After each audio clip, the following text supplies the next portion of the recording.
All right. It is Tuesday night once again. So you already know it's time for the big three. Tonight's going to be the big two. Got Dylan and myself. Jake had to take care of some stuff. So it's going to be the two of us tonight. But it's still got a great show ahead for you. We're going to talk some NBA, especially Lonzo Ball, since he's been kind of in the news lately. Saijan's already in here. What's going on, Saijan? We'll talk about Seahawks logo too. Yeah, I see that. We're definitely going to talk about the NFL as well. We're about halfway through the preseason now, so we're going to talk about final week. Yeah, that's right. They did kind of shorten preseason a week, so we're like 2 weeks out from the season starting, which cannot wait. And that also means we're going to have, I guess, the next benchmark in the calendar is going to be cut down day, where that's probably going to be a big topic for next week. But we'll talk about Zeke, Elliott, Dalvin Cook. They have new homes. There's also AFC and the NFC West, our final division that we're going to preview. And, then we'll probably look at some other predictions for next week. So before we get into everything, Dylan, how are you doing tonight? I'm doing pretty good. Like you mentioned, I'm getting excited for this cut day. I've been keeping up a lot with this preseason. I know a lot of these rookies this year too. So I'm getting excited. I'm really liking what I've seen from Seattle. I know Saijan's probably feeling the same. But overall, I'm really excited for the start of the regular season. The same with college football. Been missing both of those. I mean, the preseason's cool and all, but I want it to count. I want these games to mean a lot more than, just a roster spot, which is still nice and cool if you pay attention to a lot of these bench guys, a lot of these guys, in college or fighting for roster spots. It's nice, but when the regular season starts, that's when everything starts to count, and that's when it starts to get good. Yeah, absolutely. And we get week 0, I guess they call it, college football this weekend. Yeah, so Notre Dame and Navy, and then USC and San Jose State, which I mean, not too great, but overall it's still nice. Yeah, still football.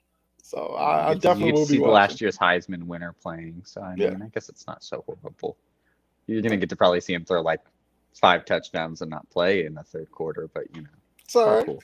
He just has to show up to let everybody know that he's the Heisman winner and he's coming back for it. Exactly. Plus, it just means we're that much closer to the expanded playoff. So that's definitely a good thing. But I see. Let's see. We got Key, Jory, Wayne, Daniel, Barry. What's going on? Appreciate you guys tuning in. Obviously, hit the like button, share, all that good stuff. But let's go ahead and get into this first topic. We got Lonzo Ball. It's been kind of a lot of a disappointment with him since he's come into the league, whether it's injuries. Even early on in his career was the jump shot and everything, the pressure that was put on him from his dad and everything like that, the attention he had. Well, he came out and said that he's going to miss this upcoming season because of the knee, which we heard last season the Bulls were talking about. They don't even really know when he'll play. They don't really like what's going on with the knee. I think he's supposed to have cartilage regeneration type of surgery, which just hearing cartilage regeneration makes it seem like might not be crazy going too optimistic. Yeah. Yeah. And now, looking at him, I mean, Jory did kind of put it out there. He's done. Should we kind of start thinking that way? That he may actually just be done at this point? What do you think, Dylan? I mean, that's kind of just the impression I've got. I mean, he hasn't played in 2 seasons? I mean, and it just seems like he's progressively injured, or not even progressively injured. He's just staying injured. I mean, he could be coming back, but it's not going to be for anything, worthwhile. Maybe, I don't know. I just feel like he might come back at a point and get injured and just have to call it a career at that point. And then just, why not do it now? You made a lot of money in your career. I don't know. Like you said, regeneration surgery, oof. What? No. Yeah. That's 3 knee surgeries since January 22nd. You just need to Just need to, pump the brakes there. Right.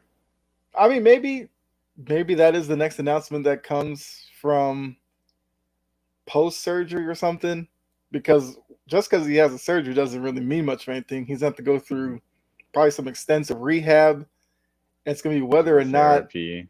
yeah, it's going to be like whether or not he's going to have that desire to put in all that work to then Exactly. probably put his body at risk going back on the court to possibly re-injure himself. Exactly. I mean, it's look, I was one of those who wasn't the biggest Lonzo Ball fan when he got drafted, which I kind of think might have been because of how high he was drafted.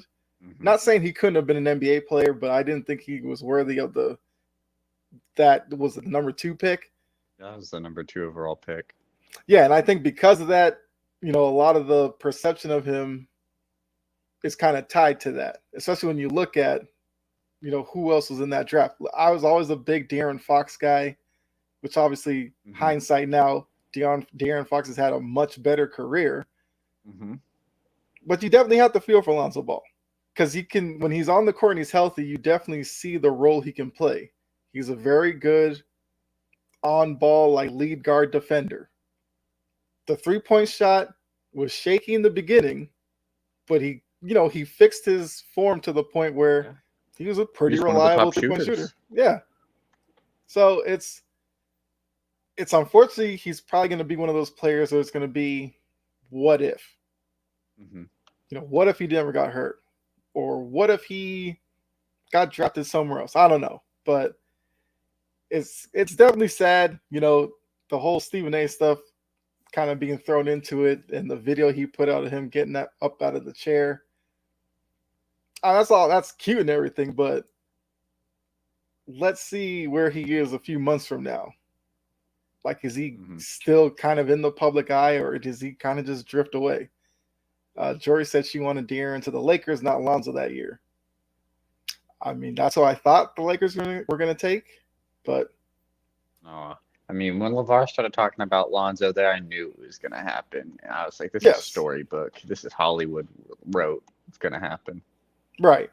I mean, I knew also that, Magic was going to take Lonzo Ball. For the, he played at UCLA. It's right there. So, it was just too obvious. But in terms of basketball fit, De'Aaron Fox probably would have been the better choice. I mean, I hate throwing this in the Lakers' face whenever I can. That guy who was taking number 3 was pretty good, Jason Tatum. Just saying. And he was a Kobe fan, so, probably not fair to Lakers fans, but, it's a Celtics fan in me. I saw the opportunity, I had to take it. Exactly. Yeah. Well, I guess the other part of this is the Bulls now. The Bulls basically have been waiting around for Lonzo Ball because he's the obvious piece that the team is missing. Mm-hmm. So if you're the Bulls, what exactly do you do here? Because obviously you can't trade Lonzo Ball or anything like that, but should this be probably the sign that the Bulls probably need to just tear it down? DeRozan, Levine, send them off and try to rebuild it around somebody else. I would say so. I would say so. I mean, yeah. It's not looking like Lonzo's going to come back. You're not going to get anything out of him. I mean, I'm not sure if they have to pay him. I'm not sure how those things 100% work. I imagine they work it out. He gets paid less, whatever, but they're still paying him at the end of the day. And it's probably still a pretty high number. DeMar DeRozan isn't getting any younger, and he isn't someone that should be looked at as a number 1 option on a championship team. And I don't feel the same with Zach LaVine. And then Vucevic is also a nice piece, but again, he's just one of those pieces that you can't really rely on him to lead a championship roster. It seems like all of these guys would be good as second options elsewhere or second, third options elsewhere, and just not all together. The Bulls definitely need to rebuild. They don't really have, I mean, outside of Patrick Williams, Kobe White's kind of iffy. They re-signed Ayo Dosunmu. They kind of have an interesting future, but overall, I mean, they're filled with just purgatory players is what it feels like. It's where they're all going to be. They're going to be around 10th seed play-in every year, and you don't want to be stuck in that area. It's not fun. Right, because it seems like they just keep holding out hope that Lonzo Ball is just going to come back, because a lot of Bulls fans and the way that they kind of operate, it's like, if we put Lonzo on this team's going to be dangerous. But like it's at the point where you kind of have to just stop waiting for Lonzo and just move forward with a different plan. If he comes back, fine. Then you can kind of wedge him into whatever the new look of your team is. But you kind of have to plan for the worst at this point, that he's just going to retire. You just never see him again in a Bulls uniform. But, we'll see. We'll see how it plays out. Rod said Lonzo Ball's done, and Lonzo Ball needs to play in the big three. I mean, I wouldn't be mad at that. If he comes back, he won't be the same. True. You have to think with the knee surgeries, his lateral speed will probably diminish, which is going to affect his defensive ball pressure skills. You have to wonder, will he get enough lift on his shot? Could that be affected? So, yeah, there's a lot that could definitely go south because of the knee surgeries. Can't be as aggressive as he once was.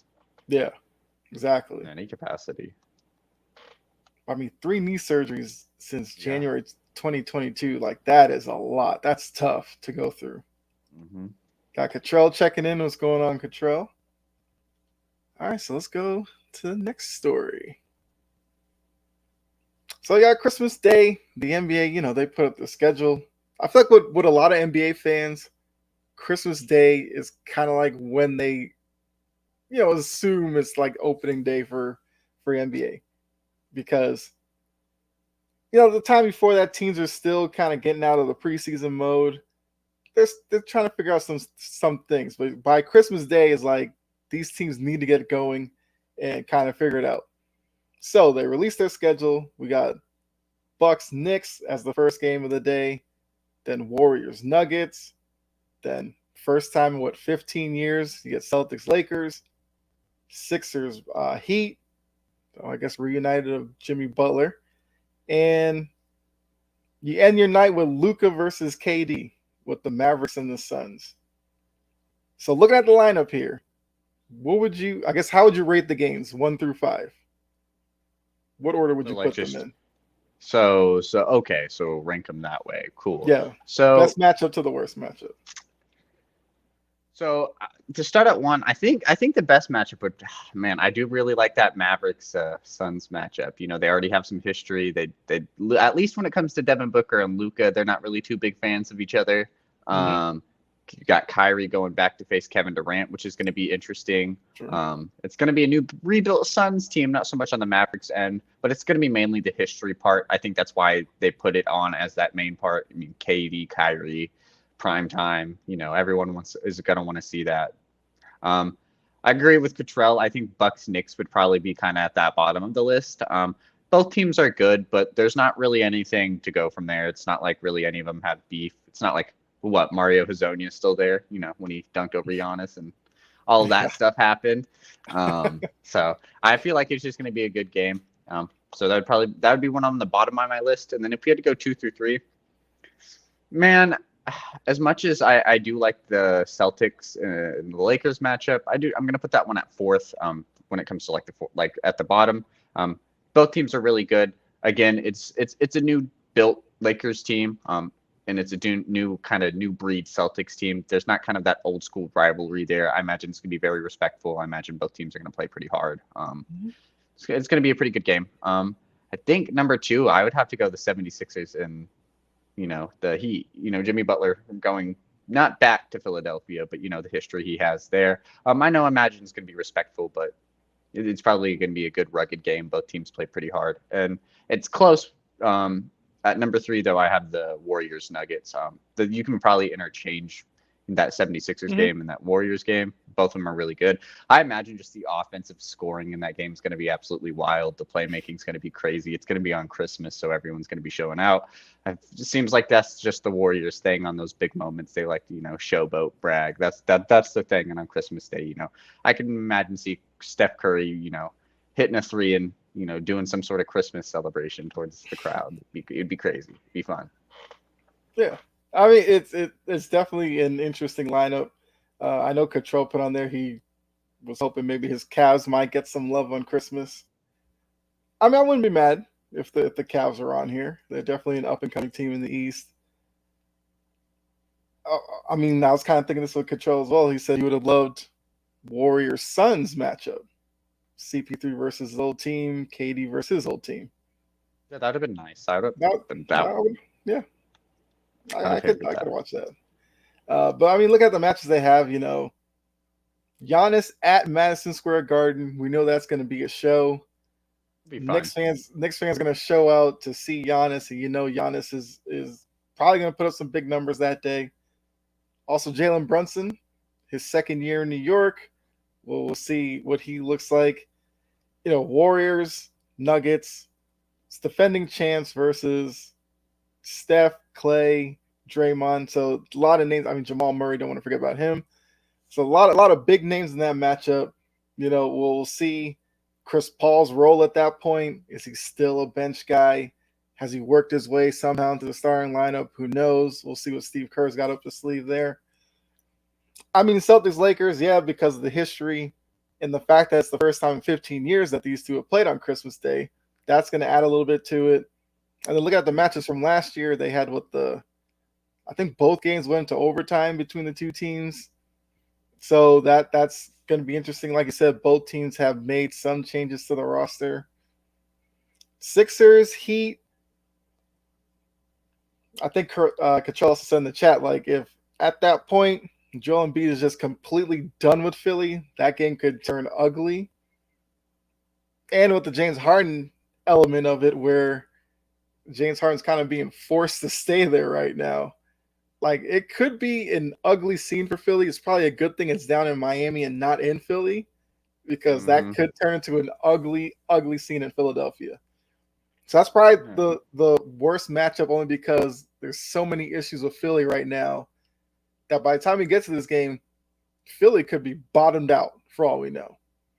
And then Dallas, Phoenix, it'll be intriguing because of the way Phoenix has their roster set up. It'll be good to see, by Christmas Day, they'll have some games under their belt. The players will, Beal, KD, Booker, Ayton, I feel like I'm missing somebody, but, those guys will now have had a couple of weeks under them, and maybe they have better cohesion at that point. So maybe they look like a juggernaut. Maybe they're still struggling. And then with Dallas, it's always going to be Luka and Kyrie. How are they going to play together now in their second year together? Because they, were paired up at the trade deadline or whatever last year, and they had their feeling. Yeah, they had their whole offseason together. Is the pair looking better? Do they still look like two guys who are just playing their own game at different times on the court? They brought in Grant Williams. How does that look? So I agree with, Jory when she said, like, it's a really, really good lineup. And we'll see. We're not that far away. You know how Christmas is. Once you hit fall weather, it seems like Christmas just sneaks up on you. So we're definitely not that far away from it. But I guess if I had to rate them, I'd probably say I'm probably most intrigued by Nuggets, Warriors, then Mavericks, Suns. Probably go Celtics, Lakers, Sixers, Heat, and then Knicks, Bucks. All because with the Knicks, until Julius Randle's gone, I just temper my excitement for the Knicks right now. Well, like the Knicks are a team. They're like fun. They're not even necessarily really fun. Like they're just good. That's it. They don't really have anything that's like too polarizing on that roster. Like Josh Hart's cool, RJ Barrett's cool. Nobody really is a big fan of Julius Randle, but Jalen Brunson, like, he has a following, but he isn't really like a top player that everyone's looking for. So I mean, like, the roster's just good. The roster's cool, but like it's not anything too crazy or polarizing. They don't have a superstar on that team. Right. And after the success they had last year, can they continue that this season? Because for for certain teams, Anthony said he'd love to see the Kings. The Kings are another intriguing I team. agree. Where last year they snuck up on people. Now that people are expecting them to be good, can they, recapture what they did last year? Same with the Knicks and some other teams like that. But yeah, Kings, I would have no problem seeing them Christmas. Maybe next year. Let's catch up on these. The beam. Yeah. They finally have the fan base really excited for the team. I do think it's only a matter of time before they get a Christmas Day game. You got Coach in here. What's going on? What's up? Good coach. Got Adam Hurley. Goes Lakers, Suns, Nuggets, Heat when they get Dame. I mean, the whole Dame part, it's like, do we actually think that trade's going to happen? I feel like it is. I feel like we're just kind of delaying the inevitable. They'll get something worked out. Like I feel kind of the same with Harden. I feel like they'll get something worked out, or I don't know. I feel like it's just a lot of just banter in the meantime. Though I agree with you. It's just like, well, I guess in both situations, it's a situation that Portland would love to move Dame, but they want to get back something for him. And Miami is still going to sit here and be like, we'll give you some draft picks and Tyler Hero. Portland's probably like, we could probably get more than that somewhere else. For the Sixers, it's Harden wants out. But what team is going to give up anything of use for a guy that's mid-30s, in the fat suit again, coming up short in the playoffs, with the price tag attached to him? So both guys might be stuck maybe until the trade deadline, which that's going to put major clouds over the head of Philly, because how's that going to affect Joel Embiid's mood? And then Portland, because they want to start fresh with Scoot Henderson, but if Dame is still around the team, it just creates unnecessary drama behind the team. Well, I don't see. The thing is with that on the Portland side, I think if Dame is on the team, I think he'll just play. I'm not sure he's going to be one of those dudes who's going to be like expressing his discomfort and be like, I won't play here. I think he just genuinely won't care. I think if it is at Miami, he'll be like, okay, I'll just play here. That's your guys' decision. I guess he can make all the subliminal Miami messages he wants, but yeah. I don't feel like Damian Lillard's the type of dude to just hold out because he's not traded. That's a good point. Yeah, he wouldn't pull a Harden. I can agree with that. But it'll just be weird that he requested the trade. He supposedly didn't want them to take Scoot Henderson, but then now because he can't get traded, now he's going to play with Scoot Henderson. I still feel like there'll be a little bit of friction, not as much as Philly, of course, but there'd have to be something within that locker room. But I do think Dame would play. He'd probably say all the right things once the season starts. It's just weird the way that he's kind of played the offseason to just think that's going to be 100% good times and rainbows and sunshine in that locker room. Adam says, okay, so Adam's been talking about the Rockets in here. He says they're underrated. He seriously can't name one bad player on the Rockets. I'm serious when I say they're being overlooked. I mean, yeah, what you said, most people will say Dylan Brooks. He's good defensively, so I get that. I guess. Dylan Brooks has a role as long as he's not your vocal leader, which I'm assuming he's not going to be in Houston. Or your number one shooter. Right, yes. Minnesota versus the Kings on the 23rd would be good for Christmas. I'm kind of good on Minnesota on Christmas. I mean, I'd like to see Anthony Edwards, but the rest of the team, I don't need it. Yeah, I'm not too big on. I like Karl Anthony Towns, but man, Rudy Gobert. Nobody wants to see any primetime Rudy Gobert. I'm sorry. Yeah. Yes, absolutely not. Well, I think Kerm was answering Adam, who's their franchise guy for the Rockets, I guess. I mean, franchise guy for the Rockets, you're looking at, well, Coach. I mean, Coach is the Rockets fan says Jalen Green. Was that Sengun, Tari Eason, Jabari Smith? That's their core. Not a bad young core there.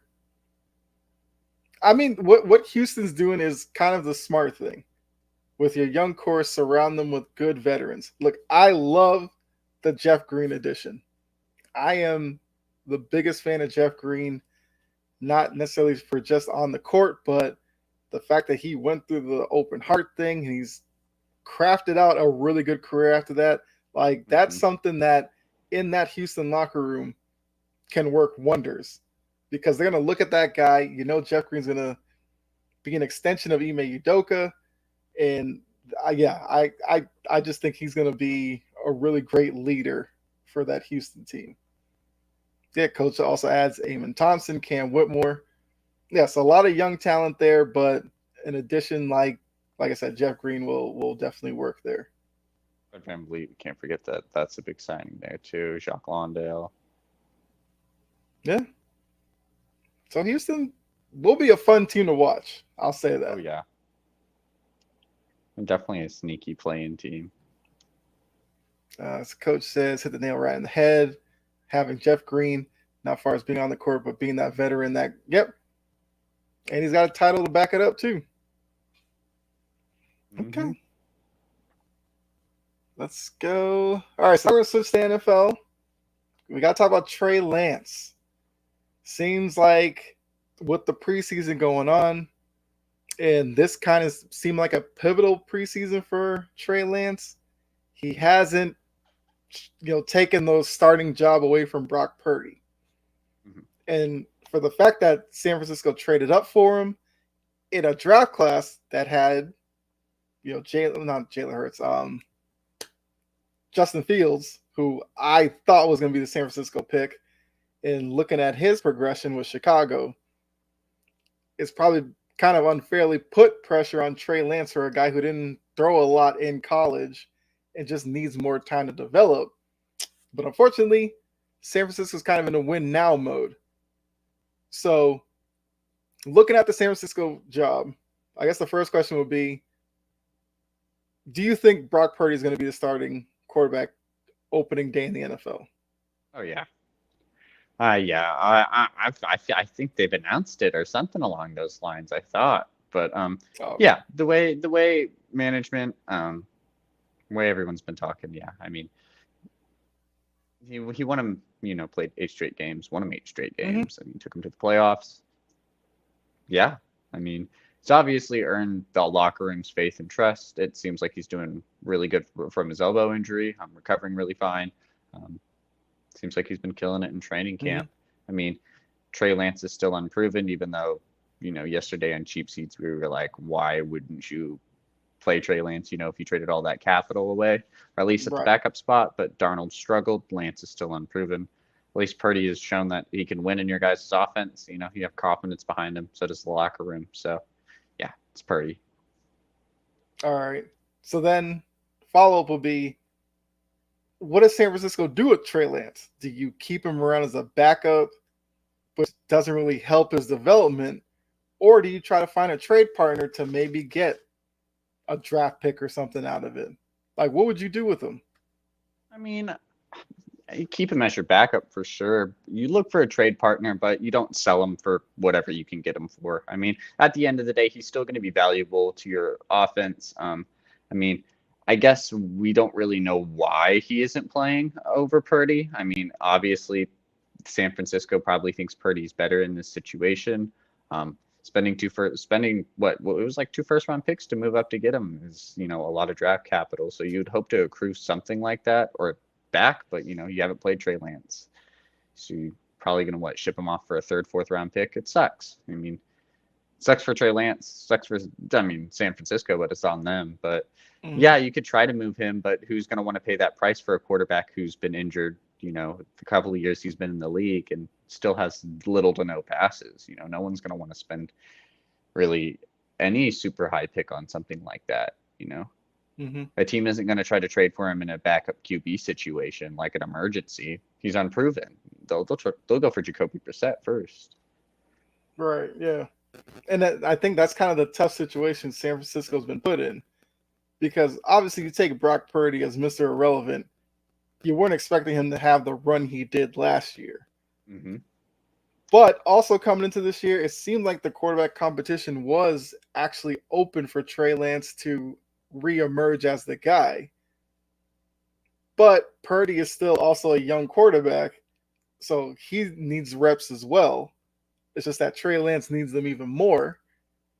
And it's kind of hard for them to kind of navigate both, I guess, streams out there while trying to win right now because they got so close last year. So Purdy's obviously the best option there. But if you're looking at talent-wise and potential, you would think Trey Lance should be the guy. The way that the quarterback position is going, it's more mobile, throwing on the run, RPO, which seems like right up Trey Lance's alley. It's just that he doesn't have the experience under center or anything like that to warrant the starting job right now. So if Trey Lance is up to it, being the backup probably isn't the worst thing. And maybe they start out this year with a package of plays for him that he can come in for Purdy, run certain plays that fit him right now in his development. And that helps him build confidence. And then maybe next year we revisit this and maybe he's ready to take over as a starter. I do think it'd be crazy for them to just give up on him because of the potential. And you did move up to take him at number 3. Yeah. So if you sell him off now, when the other guys that were in that draft, not even just the quarterback position, like Jamar Chase was there. Imagine Jamar Chase in San Francisco. Chase, it's Samuel. Yeah. Jalen Waddle was in that draft. Exactly. I don't know, man. San Francisco it's also, I guess, to bring up the whole Shanahan aspect of this, which has been talked about enough on the network. Shanahan's a cocky guy as an OC and now as a head coach. He thinks he has the Midas touch when it comes to any quarterback. So he assumes he could probably turn Brock Purdy into the next star. But of course, he probably needs to win a Super Bowl to really establish that, as a really good offensive guy. You want to know what's crazy about him thinking about that? You'd think maybe the dude you traded 2 first-round picks for, maybe you should try doing that on him. Exactly. Maybe that might make the franchise a little more happier. You traded 2 first-round picks to get this dude who's supposed to be this next big star, and the next big new breed of quarterback. And you're like, Mr. Irrelevant. Mm-hmm. Yeah. Like that's the project I want to build. Like, no, maybe the dude you spent 2 first-round picks on, get the value back. Yeah, that's a good point. Why not put in the work on Trey Lance and see what he turns into? So Adam has a question. Do we think that Purdy could lead the Niners to the Super Bowl? I don't think so, because I still think Purdy has limitations, and I'd find it hard to see them, if they had a rematch with Philly, beating them, even if Purdy is healthy that game. Even if they got past that, I guess you're just saying lead them to the Super Bowl, not necessarily win one. But as long as Hurts is with Philadelphia and that defense continues to get better through the draft, I don't know if Purdy's the guy that could lead them there. I mean, can he get them back to the playoffs? Yes. The rest of the division is outside of Seattle. They're going to get a lot of wins between the Rams and Cardinals. So they'll probably be a playoff team. I can't see them making a Super Bowl. They'd probably have a better chance with Lance if Lance ever got to the level of what his potential could be. But I mean, what do you think, Dylan? It just depends. I feel like it could be possible. I mean, took him to an NFC championship, maybe Right. Granted half the season wasn't his work. So I guess that could have maybe possibly changed the narrative. But at the end of the day, he did lead them to an NFC championship. Fell short. due to injury, something that's not really his fault. I mean, it just depends. San Francisco is a very injury-struck team. It seems like every year they're getting an injury in a key position and losing a key player for an extensive amount of time. Either it's been George Kittle, Deebo Samuel, their running back group, their quarterbacks, defensively. It seems like always San Francisco is struggling at a core position group. So if San Francisco can stay healthy and, barring any injuries, I feel like, yeah, it could be possible. I mean, we saw Jared Goff do it. We saw Matt Ryan do it. I mean, saw Shanahan do it with Matt Ryan. I mean, at the end of the day, didn't win it, but still led him to a Super Bowl. Yeah, I think it could be possible. I mean, is it very likely? Depends. I mean, Purdy is going to probably struggle in big moments. I feel like there will probably be ways to get to him. I wouldn't favor, him over Dallas or Philadelphia, like you mentioned. I mean, I'm a Seattle fan, so I won't go out and say Seattle, but I mean, Seattle. So, I mean, it's going to be interesting. I mean, they're obviously the second, third best team in the league, even with Purdy at the quarterback. But, I mean, always at the end of the season, they struggle. I mean. Let's see. Jory said Shanahan likes a quarterback that'll do whatever he says. And nothing more quarterback. Yeah. He just wants them to play his plays and not argue. Yeah. There's no off the script with his quarterbacks. She also said they need to look into strength and conditioning over there as well. Agreed. I mean, look at all their running backs. Jeff Wilson, Raheem Mostert. I know, like, all those guys play for Miami now because that's where they just leave. But, I mean, yeah, Trey Sermon. I mean, Elijah Mitchell, McCaffrey. I mean, they just have injury positions. Deebo Samuel's getting injured all the time. Kittle's been injured. I mean, Lance, Garoppolo. Seems like everyone on that. Bosa's been injured. I mean, even their cornerbacks, when Jason Verrett was there, he was injured. I mean, it's probably something to definitely keep watch of. Marlon said, we don't know Purdy's ceiling or floor. If he can repeat what he did last season, I'd say give him the man the job. I mean, that's also a good point. We don't really know how good Purdy is either. I mean, he has the job for right now. So, I mean, like we mentioned yesterday, I feel like, keeping Lance at that backup, Purdy gets hurt or he struggles, sucks. You got to throw Lance in there. You can't put Darnold over him. There's just like, if you have like a big official depth chart, and I don't know if they do yet, but if you do, Darnold can't be over Lance in that depth chart. I'm okay with Purdy starting. I understand it, recency bias, but Lance has to be that second string. Yeah, I agree. If we see that Darnold's the number 2 and Lance is basically like your emergency number 3, then at that point, you're not really going to help Lance's development either that way. Yeah. So at least as a backup, he'll get backup snaps and everything, and he can still make progression that way. But yeah, I feel like you almost have to. They started the season with him last year, though. So Adam says, I got the Ravens winning the Super Bowl this year. I think this is the first time that Lamar has good receivers to throw to. I mean, we will definitely have an episode with our predictions, but we will remember that one, Adam, when we get there. So you have the Ravens winning it all. Interesting. I don't. Teaser there, but I see what you're saying. Anthony says it's Purdy, then Trey, then Donald. Yes, I mean Darnold.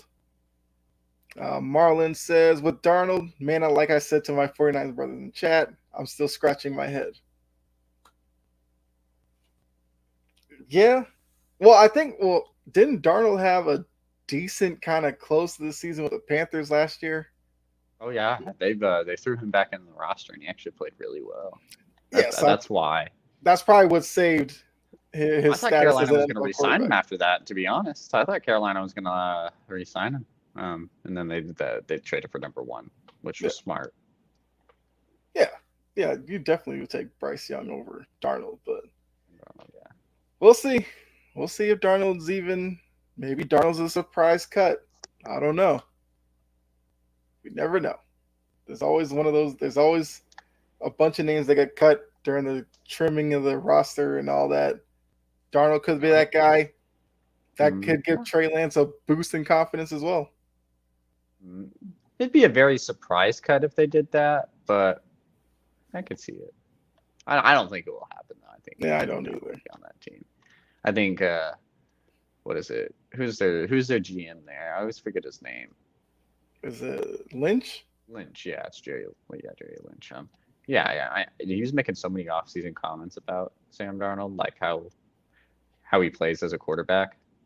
They're not going to get rid of him. Oh, he made the comment about, I guess, him being like Steve Young or something like that. Yeah. I guess, it'd be tough to cut Steve Young. So I guess, Darnold's going to have to stay. Go ahead. Oh, no, I was going to say, with that third quarterback rule now, I imagine they'll probably be like Josh Johnson or Sam Darnold. We'll rather just keep the roster spot for Sam Darnold. I think Josh Johnson's with Baltimore now. Yeah, I know, but I'm saying like. But you're saying, okay, I got you. That type of role. I got you. Yeah. Jory said she's all ravened out. I'm there with you. And then Anthony said Ravens need to try to stay healthy first. Yeah. I see where he's going for, like with a Baltimore Super Bowl prediction, but I got to stay healthy first. Yeah. Like if Lamar can stay healthy for a season, like completely, and then come back to me, I'll be like, I can see that. They look good, stayed healthy. This year, no. All right. So Adam asked, what is the third quarterback rule? So it's basically, I guess it's like an emergency quarterback who. So basically, you get a third quarterback that doesn't fill a roster spot. So basically, think of it as like normal NFL rosters are 53 teams. You get to have a 54th player, and that's just an emergency quarterback just in case your second one gets injured. You find yourself in the situation San Francisco was in the title game where they were almost going to put like Juszczyk at quarterback or Kittle or something like that. So now you can have a third quarterback that's just there in case you need him. So, I'm fine with that rule. All right, more NFL news. This happened last week, but it was after our show, so we finally get to talk about it.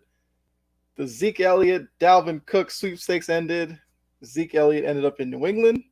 Dalvin Cook ended up in New York with the Jets. So, looking at those two signing, which player do you think has the bigger impact on their team this upcoming season?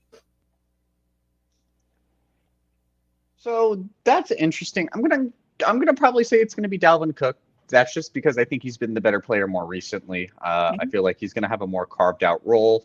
Breece Hall's coming off of injury, and I think if we look at the Patriots situation, Ramondre is that one back, and I think he's still going to be that one back. Elliott will get touches. He'll probably be like 65-35, 60-40, when it comes to that share talent. But at the end of the day, Cook's going to probably be looked at as someone who will, maybe even split or get the majority of carries compared to Breece Hall, especially if he's coming back after an ACL injury. Yeah, I think it's going to be Cook. I just feel like they're going to use him more. I think he's a better talent. Jets are going to kind of have all eyes on them. So, made a big signing like Dalvin Cook. I think they'll use him. I feel like the Patriots, Bill Belichick's a great coach, but he's not just going to use Ezekiel Elliott because his name's Ezekiel Elliott, He's going to use him in the right way, use him in the right package, So, yeah, I probably think it would be Dalvin Cook will be used more. Okay. Yeah, I feel like most people will probably say Dalvin Cook because, like you said, looking just at Cook and Elliott, Cook is the better running back right now. I like the Elliott addition because of what he will bring in terms of pass blocking, short yardage. I think red zone, you'll see him a lot. So I do think both of them will have a great impact.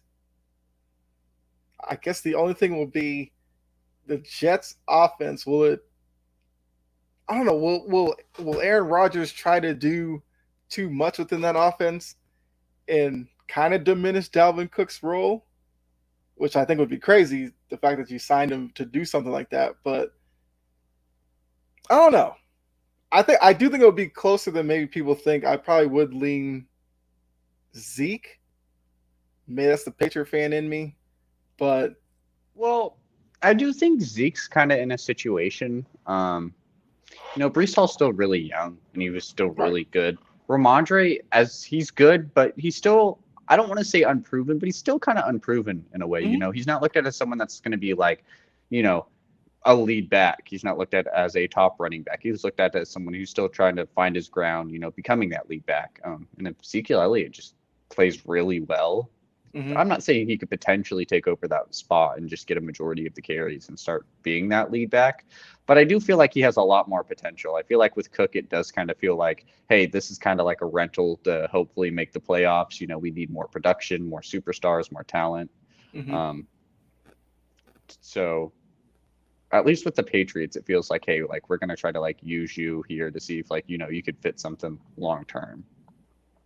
I feel like I don't know. I feel like Zeke has more long-term potential there, I guess, is where I'm coming at. I got you. So Marlon says he's going with Cook. He wishes them both success. Jory asks, who has the better O-line? I'll tell you, both O-lines have questions, but yes, the Patriots, at least the Patriots interior line, you're kind of set with. The questions with them is going to be with the tackle positions because of Trent Brown, his injury history, and then the right tackle, they got to figure out who's actually going to play that. With the Jets, they're still relying on Mekhi Becton to make it through a full season. And they have other Dwayne questions Brown, on their line. Yeah. Who's old. Right. So you would say the Patriots have the better O-line. Yes, I do agree with that. But they both have questions. Okay. I mean, we'll see. It's especially with the two of them in the same division. They're going to play against each other twice. Yeah, and that's going to be a big storyline going into it. I do like your point about Ramondre Stevenson because even last year he was seen as the second guy to Damian Harris. This is his first year as the lead guy, and we'll have to see how he can perform as the number one, because as the backup running back, you might come in third down situations or more favorable situations to you. But now as the lead guy, like you're supposed to be out there first, second, sometimes third down. Increased workload, which we'll have to see, can he make it through a season with that? But yeah, so maybe by the middle of the season, Zeke Elliott's role maybe increases a little bit. And that's to kind of balance out with Ramondre. But I'll still take Zeke, but I do think Dalvin Cook will have a big impact for the Jets as well. All right, so Jory says, I'm taking Zeke and the Patriots just due to the fact that the Jets have much more of a patchwork O-line, even though I honestly believe that Zeke is 1.5 yards in a cloud of dust. That could be very true, which is why I said short yardage is where you'll see him a lot. Yep. And around the goal line. Seems like he's getting a lot of pass work as well, too. Right, because he is a really good blitz. He's really good in recognizing the blitz and picking it up, which was kind of a struggle for Stevenson last year.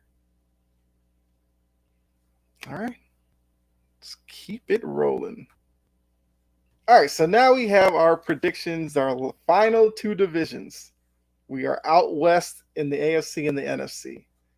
So we're going to start with the AFC West. As you all see, have the projected win totals. This is from FanDuel Sportsbook. So it's updated as of today. So their prediction to win the division, they have the Chiefs, 11.5 wins. Coming second would be the Chargers at 9.5. Then the Broncos, 8.5. Bringing up the rear, we got the Raiders, 6.5 wins. So as we always do on here, we will first pick our lock win total, over under that we would go with if we had to put it down in Vegas. So Dylan, which one of these are you locking in? Man, this is rough. I mean, this AFC West is kind of like the Chiefs and a bunch of question marks. Right. You don't know what any of these teams are going to bring. Maybe the Chargers could get a little bit of a pass, but overall, we don't know what's going to happen with Denver. We don't know what's going on with Las Vegas. And then, the Chargers are still a slight question mark. If I had to pick one, man, I think I'm going to go big with this one. I'm going to say under 6.5 wins for the Raiders. Man, Josh McDaniels is an interesting head coach. He's never been good as one. I mean, you know him as a Patriots fan. He was great with the Patriots, but when it comes to his own head coaching tenures, he's never good. I'm not a big fan of Jimmy Garoppolo. I feel like week 4, he's going to get injured, and it's going to be the Aiden O'Connell story, and I don't know what to expect with that. I feel like we could see Devontae Adams asking for a trade by week 3. Josh Jacobs leading the league in rushing. Team still finishing with 5 wins. It's just not a lot to hope for on this Raiders team. I mean, they did draft Tyree Wilson, which is very hopeful, but it was still question marks. He's a player that's a very much of a project player. Not best player overall for the Raiders. It's going to be interesting. Maybe it's just because I'm not a big fan of Jimmy Garoppolo. Maybe it's because I think he might get injured, during cut week. I don't know. But yeah, I'm going to take Raiders under 6.5. Okay. For me, I'll go with. I do agree with you. It's Kansas City, and then glaring question marks with each of the 3 other teams. So Adam did put that he thinks Russell Wilson went bad and that Denver doesn't win 9 games. I think from what I've seen, Russ looks like he's in a little bit better shape. Hopefully that brings more scrambling this year. And defensively, I think Denver is still good. Even offensively, they still have pieces there for them to be a good team. I was a big believer in Denver last year. I mean, I'll even put myself out there. I actually thought the Broncos were going to make the Super Bowl last year. I mean, I definitely looked like an idiot after about week 1, but I think they can get over the 8.5, and I kind of want to make that my lock. I think they should be at least a 9-win team this year. It's going to be tough, especially within the division with Kansas City and the Chargers, but I think Nathaniel Hackett just dragged down the morale of that team last year. And with Sean Payton going in there, I think it get infusion of energy. I think we get not necessarily, prime Russell Wilson from Seattle, but definitely a guy that looks more like a starting quarterback. And look, Russell Wilson still throws one of the best deep balls, I think, in the league. I feel like we're probably going to see some more of that this year. So that's going to put a lot of, I guess, on Jerry Jeudy and those guys to stay healthy. Because we did talk about San Francisco and their injuries. You look at Denver and that wide receiver group, there's injuries all over that from the past couple of years. But I'll lock in Denver over 8.5. And once again, I might look foolish by week 4, but that's where I'm going to go with it. Yeah, when they have like 16 total points and by week 4. Yeah, and yeah. Which at that point, because I do think that this job is not only important to Russell Wilson, it's also important to Sean Payton. Very much. I feel like that guy's very I'm not sure if it's been mentioned a lot, but I think that gets very overshadowed. Sean Payton has a lot kind of riding on this too. He retired from the Saints where he still, I wouldn't say necessarily had a great gig, but still arguably had a better position there. To kind of be this he's kind of touted as this football guru, with this highly touted head coach. Yeah. So he kind of has a lot riding on this. In all the years that Dallas was flirting with him and all that, if he comes back to coaching for this Denver job and it blows up in his face, then yeah, a lot of that luster behind the Sean Payton name would go up in smoke with it. So yeah, maybe because of that, they find a way to make it work because he and Russell Wilson just be desperate enough to get them over the 8.5. All right, so now looking at the rest of the division.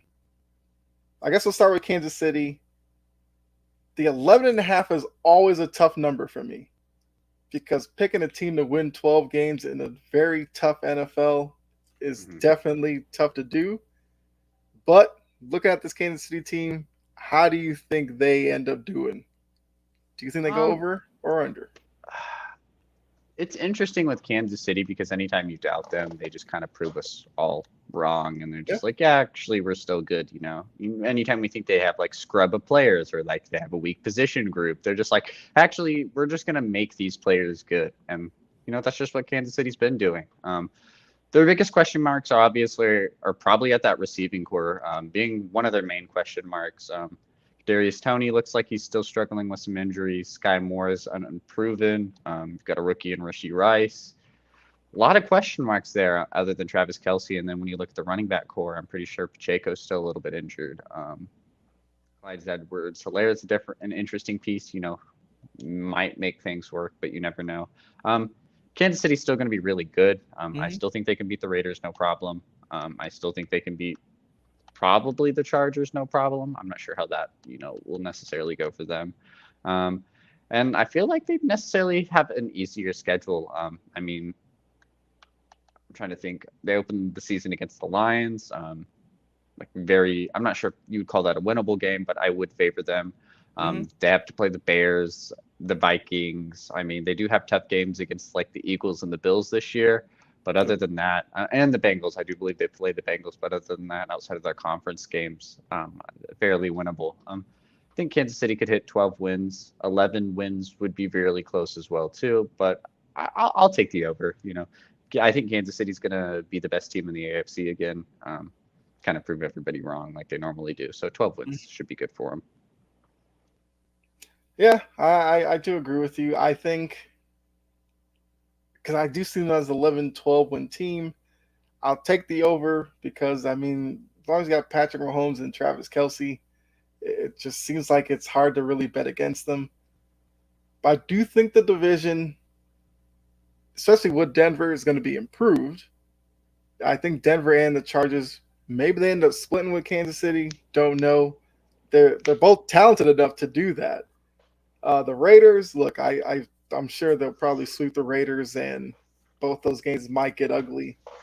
But I don't know if the division's going to be as easy as it has been past couple of years. So I guess we're both going with the over for Kansas City. So Denver, I took the over. Do you agree with me on Denver? Man, Denver's an interesting story. They're also a team struggling with some injuries. Javonte Williams is coming back.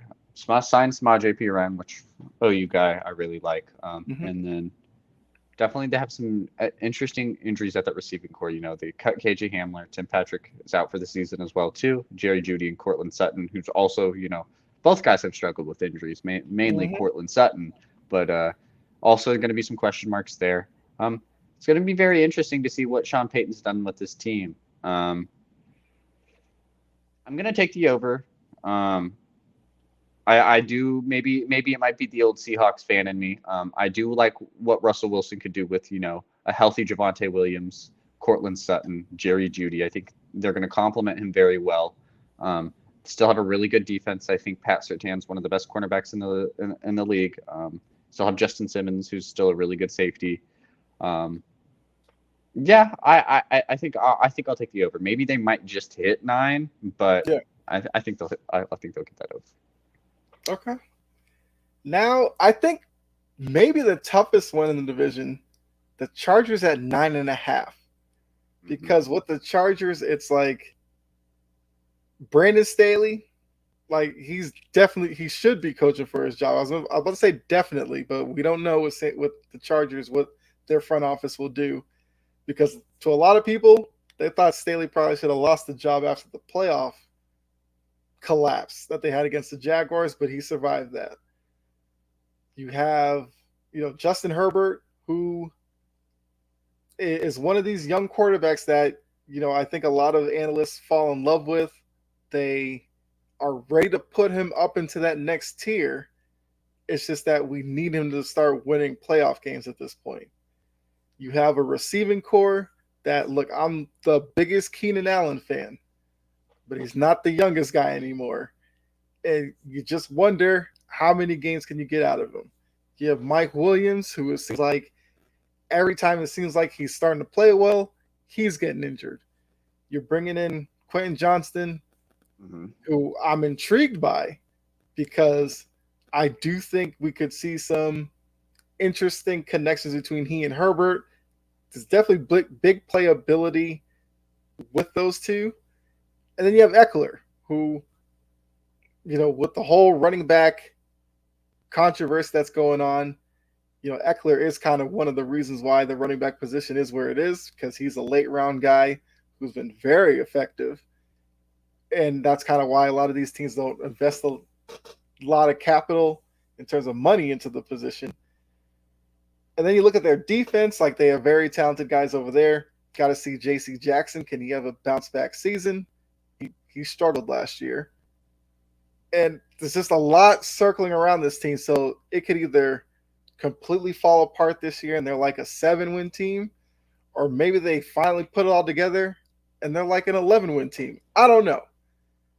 I'd probably take the over as a 10-win team, but I think it's going to be very tough throughout the season trying to figure out like what exactly are the Chargers. Like, how good are they?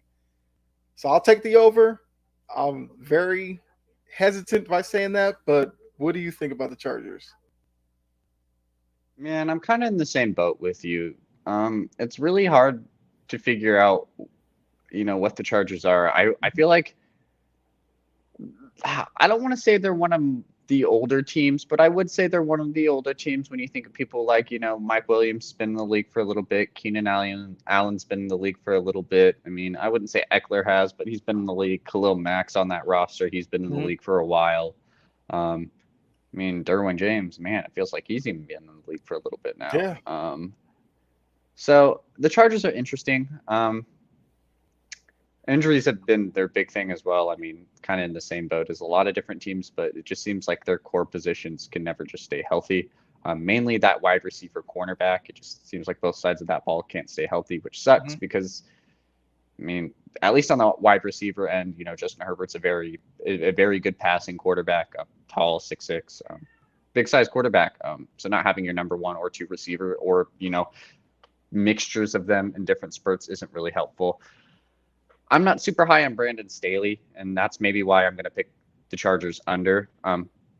There's nothing about this Chargers roster that screams like anything like too exciting for me. It just kind of feels like the same thing again, Maybe if Sean Payton was the coach there, I could feel a little different, but nothing about this Chargers roster on paper seems too different. I mean, they have good corners with Asante Samuel Jr., J.C. Jackson, like you mentioned, but they had him last year. I know Jackson was injured, but I'm not sure how big of a difference it might make. Maybe it might help them get a win against a team like Kansas City, maybe Denver. I could be different, but if I'm so on the fence about this, and if I had to like break it down piece by piece, and when I look at that head coaching spot, Staley's just such a question mark, and some crucial moments he could have them lose a game against the Bears. He could have them lose against a game against the Titans, maybe even a game against the Raiders. And when I look at Sean Payton being one of the coaches and Andy Reid being one of the other ones, I think I favor Denver, maybe sneaking into a playoff spot before I favor the Chargers doing it. So I think I'm going to take the under on it.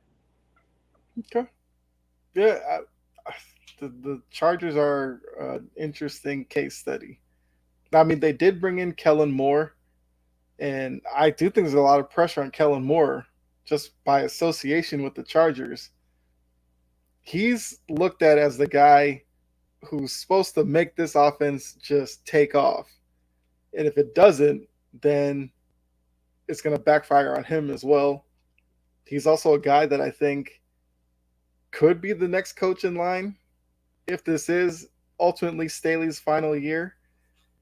But yeah, there's just too much talent when you just look at it on paper, the names that are on this roster, to think that they have not won a playoff game together. Sounds crazy to me.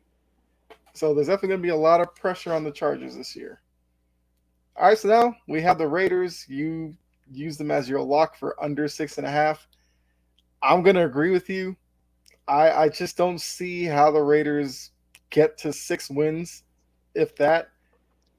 And there's a lot tied to Garoppolo, but we haven't seen Garoppolo get through a full season. So at this point, it's just like, when does he start missing games? Not if.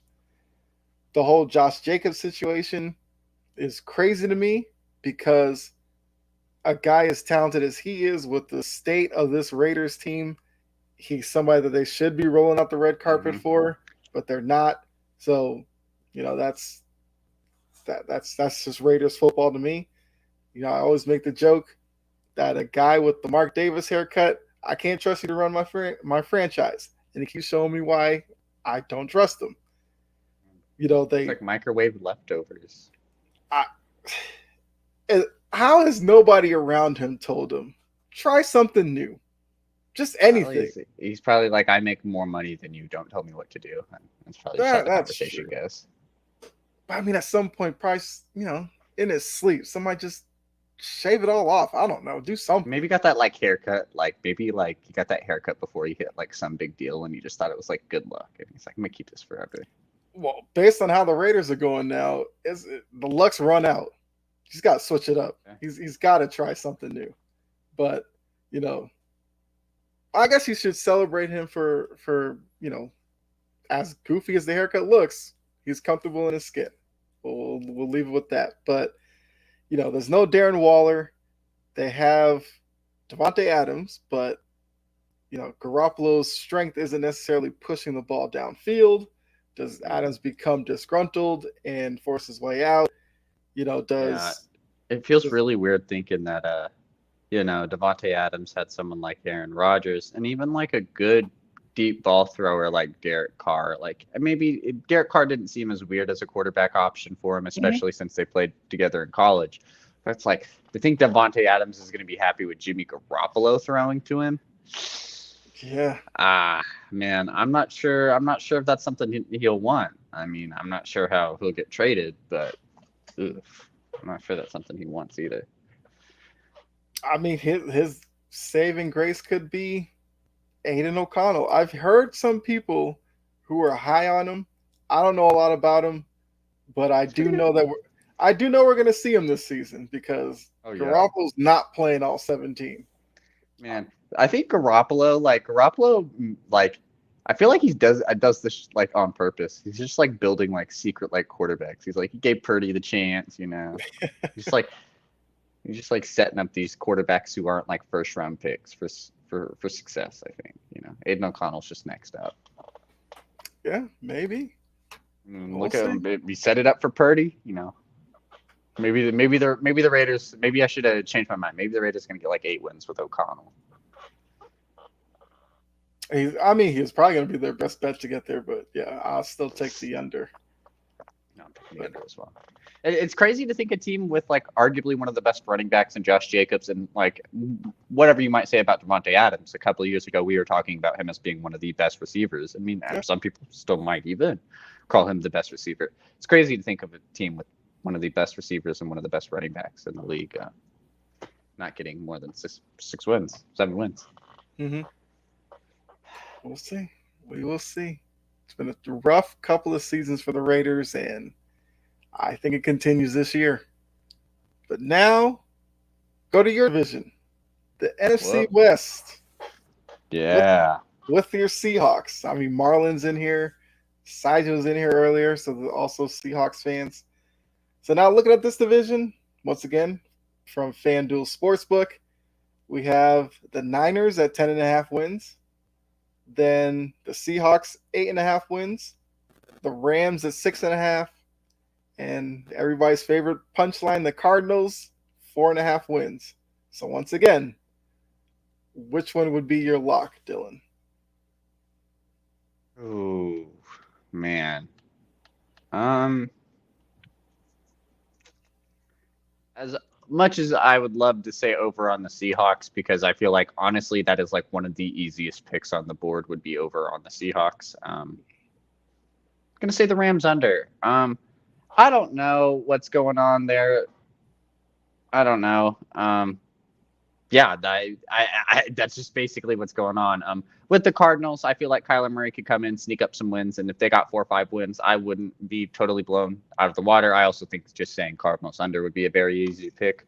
Mm-hmm. But I do think the Rams do have a tougher schedule than a lot. They have to play teams like, the Ravens. They have to play the Seahawks twice. They have to play the 49ers twice. Like I mentioned, the Ravens, the Cowboys. They got to play the Eagles, the Bengals. So they do have a rougher schedule. Matt Stafford's still a question mark. I'm not sure if we're going to get behind the Stetson Bennett NFL hype. I'm not gonna do that. I get they still have Cooper Kupp, Cam Akers is still question marks. That defense is a lot more question marks. They have Aaron Donald, but they don't have Jalen Ramsey. Right. Secondary is actually very weak when we think about it. I don't Yeah. know. There's just nothing good about that team outside of Cooper Kupp and Aaron Donald, and I'm surprised neither of them asked for a trade too. I'm surprised Sean McVay's still there or hasn't asked for a trade as well. I mean, can't trade coaches like that anymore, but surprised he didn't take that big Fox deal yet, or whoever offered him a lot of money. Yeah, and McVay basically had one foot out the door last year, and then I decided thought to he was come going to back. leave. So we're gonna have to wonder how committed is he into this season. Donald has flirted with retirement, so I think the fact that he hasn't asked out probably lets you know that he's just kind of playing out the string. Farewell tour this year. Cooper Kupp, really good wide receiver. Seems like he just likes McVay. That's probably what it is. Yeah, I think him and McVay get along, and he's like, Mhm. man, Los Angeles is nice. I got stuff here. Why leave it? Right. Once McVay leaves, he might ask for a trade. True. Also, winning that ring a couple of seasons ago probably helps. Keeping some of these guys around. Yeah, But, I imagine he probably gets to go anywhere and gets anything he wants. Yeah, Los but Angeles, I bet that's very helpful too. Exactly. But just looking at it, the question marks with McVay, the question marks with Stafford in terms of health, having like neck fusion or whatever surgery, we don't know how that's going to hold up with a 17-game schedule. Yeah, I got work done on my spine. I'll be okay. It's crazy to think that he's pushing the envelope and trying it, but the talent around him is just not what it was from the Super Bowl year. Yeah, and I think what also gets overshadowed, not meaning to cut you off a lot, but what gets overshadowed a lot too is Stafford wasn't statistically really that good when they went to the Super Bowl either. Like, I think a lot of the reason they made it is because he had good talent. He had Cooper Kupp. They had great talent around him. Odell Beckham was playing really well. They're firing on all cylinders. Any little mistakes Stafford made or any big mistakes Stafford made, it didn't matter. They could just throw 40 yards to Cooper Kupp the next drive and just make up for all of it. So yeah, I'm just down on the Rams, which is good because screw the Rams. Right. I mean, looking at the left side of the graphic, the Rams and the Cardinals, I think a lot of people are going to be down on both of them. So your lock was the Rams under 6.5. I'll probably take the easy road here and go Cardinals under 4.5. I feel like I looked at their schedule before. I find it hard to find 2 wins on that schedule, especially with Kyler Murray. It says they're not favored in. They're the first NFL team ever not favored in any one of their 17 games. And that's wild to think. You figure they might play some team that probably has the same amount of question marks, and maybe they get. I thought maybe they might give them a benefit of the doubt, maybe against the Texans or maybe against even the Falcons, but no. Yeah. No. So you're looking at Colt McCoy starting your season. We don't know when Kyler Murray's gonna be ready to come back, but for all we know, by the time he is ready to come back, they could be 0-10 or something. And then at that point, do you even put Kyler Murray out there? But then if they're bad enough and they could get Caleb Williams, Kyler Murray is obviously not going to want that to happen. Although with the extension that they signed him to, I don't know how they would even entertain that. But they definitely would have to make an upgrade there. So it's a wild situation for the Cardinals, and with a first-time head coach and Jonathan Gannon coming in, not necessarily the best situation to be put in. We saw Brian Flores back out of the consideration for that job in the offseason. I think we kind of understand why. But I just don't see 4 wins from this group, especially with last year the dysfunction, the immaturity. It seemed like that was around the team. The ownership there is awful. It's another rough season. So I would take the under 4.5 for the Cardinals. Catch up on the comments here before we get into the rest of the division. Marlon said I have my reservations because I like to wait till after midseason. as of now, I have the 49ers for the division. And Adam says, seems like Beckham leaving was directly related to the Rams going downhill. Oh, yeah. And Marlon has a question for you. How much does the JSN injury affect the Seahawks? Which I guess we can get into once we get to the Seahawks, but we'll definitely address that at that point. So now looking at the rest of the division, the Niners with 10.5 wins. Mm-hmm. Interesting. No D'Amico Ryans running the defense, but you feel like the defense will be fine. We did talk about Trey Lance, but you have Brock Purdy. Can he repeat what he did last season? Deebo Samuel, Ayuk, you kind of know what you're getting from them. Kittle as well. So looking at 10.5 wins, how would you go with that, over or under 10.5? I think I'm going to take the over. I think it's well known, well documented by now. I'm the Seahawks fan here, but earlier I favored the 49ers to win the division, and that's kind of still where I have it. I kind of agree with Marlon. Brock Purdy still played really well in those 8 games. He did play some decent opponents, and like we mentioned earlier, he did take them to an NFC championship at the end of the day. The 49ers have a pretty good schedule. I mean, they have winnable games. They get to play the Rams twice, get to play the Cardinals twice. Yeah. Have games like, the Steelers are probably winnable. You could make your arguments about the Giants, the Bucks. Even teams like the Commanders, they could just go off and win. So I think overall this team is still going to match up very well against a lot of teams, offensively and defensively, that maybe, being sneaky, taking an under, saying they could get 10 wins wouldn't be too crazy. Yeah. But, it's just so safe to just say they could get 11, 12, because they're really not going to go up against too tough competition. I know they play the Bengals. I know they play the Eagles this year. Seems like every good team has to play the Bengals and the Eagles this year as well, too. Yeah. We might just all split those series. But overall, yeah, I think it just have to take the over. Yeah, I agree with you. I'll take the over. I just think that with the defense that's in place, it definitely widens the margin of error in terms of the offense. I think Brock Purdy will be serviceable again this year. So I think, like I said, the defense's ability to keep other offenses down in the teens or whatever. I see the Niners team probably winning a lot of 20-16 type of games, but I'll take the over. I think they're an 11-12 win team. Yeah, not really much to say about them because they're still very talented, and Purdy did get that experience last year in high pressure situations and games late in the season they had to win. And then winning in the playoffs is obviously a benefit to him. So I think he'll just be better for it this year. All right, so now let's go to your Seahawks, as they are predicted second in the group with 8.5. Mm-hmm. How do you see that going? Well, I guess I should go first since you are the Seahawks fan. So for me, I like the Seahawks. I'm going over 8.5. Geno Smith was one of the great stories of the year last year. I think going into this year, he still will feel like he has something to prove, because there's going to be a lot of people who are going to doubt what he did last year and want to see him do it again. Kenneth Walker, I'm a big fan of. They have Woolen on the defensive end, and who's the other corner that they have? Evan Witherspoon. Yes, Witherspoon. Witherspoon, who, when I was looking at my Patriots, I thought Witherspoon would have made a great Patriot. I do love Christian Gonzalez, so, Patriots fans, if you listen to this, I'm not doubting him, but I just like Witherspoon's game.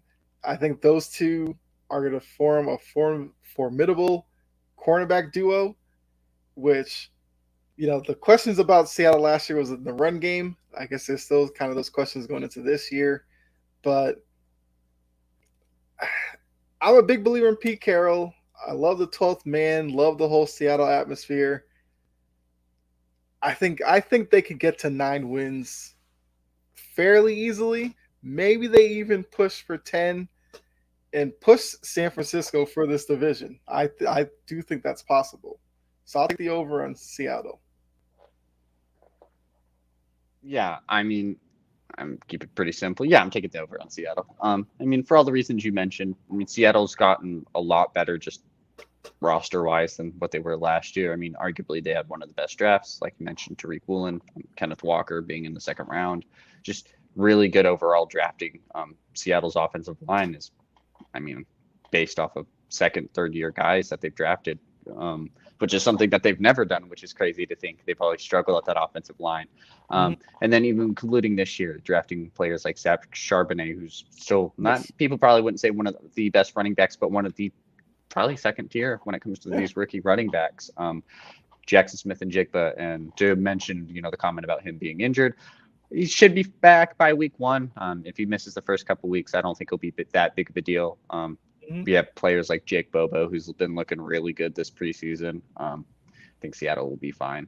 But getting in a player like JSN is very good. Geno Smith was one of the most accurate quarterbacks in the league last year. One place he struggled was throwing in the middle of the field. So they just picked up the best, receiver who can run in the middle of the field in the draft, and the best receiver overall in the draft to fix those errors. It seems like every little hole that Seattle has slowly struggled and they're fixing. Defensively, they look a lot more physical. Bringing back Bobby Wagner and Jordan Brooks, who looks like he should be ready to go week 1, is going to be crazy. Seattle's biggest struggles is their rush defense. Their rush defense is very bad, and getting someone like Bobby Wagner who knows the right gaps, knows the right plays, knows where to go basically, and then Jordan Brooks, is still learning to do it, but has learned under Bobby Wagner before and doesn't have to do as much having a player of Bobby Wagner's caliber out there in the middle of the field with him. Uchenna Nwosu's there, someone who hasn't been there with this set of linebackers before. Played really well with Seattle last year. And then in the secondary, I mean, we mentioned it, Tariq Woolen, Devin Witherspoon, Kobe Bryant's looked really well as a safety. Still have him as cornerback. And then Trey Brown, someone who's, always got my love for my Oklahoma guys, but he has been killing it. He's been everywhere out there on the field for Seattle, and he's someone who could be a great slot piece that Seattle could use. And have our struggles on our defensive line. Sign Draymond Jones to a big deal. Have a lot of faith in him. Re-sign Jerron Reed. He looked really good against the Cowboys in that preseason game. So, yeah, all of Seattle's holes, they're slowly filling up. We just have to hope don't get injuries, which Seattle does normally really good with something like that. I mean, Jamal Adams has kind of been our Achilles heel, but sign Julian Love just in case. It seems like Seattle's kind of set all the pieces in place, like to really have a strong season this year. Drew Lock's even looked good just in case if Geno Smith goes down. So I think Seattle has really done a good job, drafting the right positions, drafting, scheme fits, and then drafting good replacements just in case someone goes down. I've been high on some Seattle teams, of course, being a Seattle fan, but I really like what this team has, in an NFC where San Francisco maybe might be Devin Bush. See another piece that he's talking about as well too. Struggled his last couple of years in Pittsburgh, but could carve out a really great role in Seattle. This is a year where but San Francisco doesn't really seem as big of a powerhouse, especially with their quarterback issues. The Rams aren't going to be on the top of the peak anymore. Philadelphia is that main team in the NFC. Seattle could come and shock everybody. And if they're the second or third seed in the NFC by the time the playoffs come, I don't think that really should be shocking. It just really all depends if Geno can still play like Geno, be accurate, be good, and just don't let the moment get ahead of him. Because if you can still be a good, solid quarterback, play like that comeback player of the year he was last year, 10 wins, 11 wins could be super easy for the Seattle team. Winning the conference is something that I don't even think is out of the realm of possibility. I've seen some NFL network people pick Seattle to win the Super Bowl. So maybe that might be the slight fan in me, but oh well. Yeah, I understand. And also, DK Metcalf, Tyler Lockett, Tyler Lockett's is one of my favorite wide receivers to watch. He's just very steady, consistent, sure-handed. So I always like watching him. Marlon says 11-6 for me. Yeah, they have tough games. Like they'll play the Lions again, which might seem like a trap game, especially having to play them. Last year that's what knocked them out of the playoffs. We beat them early on in the season. That's why they couldn't make it. The Bengals will be interesting. gotta play those Ravens. However I feel about that, and then like Yeah. Cowboys, Eagles. But other than that, it's a very winnable schedule for Seattle. I'm excited for this season. Hmm. Even I liked even some of our early Super Bowl teams, but like some of those teams definitely had like holes, especially in like places like our offensive line. Like they were never really good tight end wise, but like man, the Seattle team this year is like very well rounded. There's not a lot you can find that they're not good at. Yeah, I definitely agree with that. All right, so now go to the next team, the Rams. So you had them as your lock for under 6.5. Yeah. I'm gonna agree with you. There's not a lot to really like outside of Cooper Cup and Aaron Donald, but outside of that is a lot of unknowns, question marks, and especially in this division where San Francisco and the Seahawks look like better teams. They look like they understand their identity. There's too many question marks with the Rams, like I said, to really see them do much of anything, not only in the division but outside of it when they go up against some of those other teams. And like I said, with the whole McVay thing, the fact that he was looking to leave but then came back, I don't know how much confidence that should put into the players to want to play for him if they're going to start wondering, like, for 5 games in and haven't won a game or anything like that, are we going to start hearing rumors about him going to Fox, CBS, or somewhere else? And it's just like at a certain point, The Chargers, who knows? Yeah, guys may just stop playing for him. And then they become even worse. Problem is, they don't have a first round pick for, I couldn't even tell you how many years now. So, doesn't seem like there's a really bright future. And then this current season doesn't seem optimistic either. It's going to be hard for some of these guys to really feel the desire to go out there, go to the stadium, play in a violent game Sunday in, Sunday out, when there's not really a bright future ahead for them. So I think under 6.5 is an easy pick. It's crazy to look when you look at the Rams, just to look how high they were on that mountaintop, just for them to just fall so hard, like not even close to like a graceful fall. Like they went from like Super Bowl champs to one of the worst teams in the league, which, I mean, that has to do with them, trading all of their draft picks away, basically. A lot of these good teams like Kansas City are able to draft different players to bring in to be really good on these rosters and situations, like Philadelphia. I mean, Jalen Hurts, the Rams didn't do anything like that. I mean, who is their best drafted talent as of recent, I mean, that you can think of? That's a good Drafted question. talent, because Cam Akers has struggled. Cooper Kupp was been a little bit ago. Might say Jacoby Durant, and that's just because, I don't know, he might be Kevin Durant's cousin. I don't know why he's getting as much hype as he is. And he's an okay corner, but right. I feel like I see him everywhere now. Yeah, but it's kind of like you're saying, like, looking just around the roster, it's like, where's the excitement? I think that's kind of the key phrase. Like, where is the optimism with this team? I don't see it, and obviously you don't by picking the under. So yeah, it's easy under for me. Yeah, and then the final two. Oh, go ahead. Oh, I was just gonna say, with the thing with the Rams, it's like they're not gonna get any better. Like, there's no up from here, I don't think either. Because I think what's left is, after this season, regardless of what they do, unless some miracle happens and they make the playoffs, and kind of, that will kind of change our ideal then. But if they struggle like we think they're going to do, McVay will leave. That will only make things worse. Donald will probably retire. Will make things worse. Cup, man, if you have someone of Cooper Kupp's caliber of talent, you might want to have a rookie quarterback to throw to him. But he's older. He's an older receiver himself too. I'm pretty sure he's getting close to the 30s. He's probably going to want traded. So I feel bad if you're a Rams fan, because it's not looking well. I have more faith for the Cardinals what I do for the Rams. You should still have Kyler Murray there. True. You can have As some crazy hope with that. as crazy as that sounds, I probably would agree with that. Because Rondale look, Moore's still decent. True. Yeah.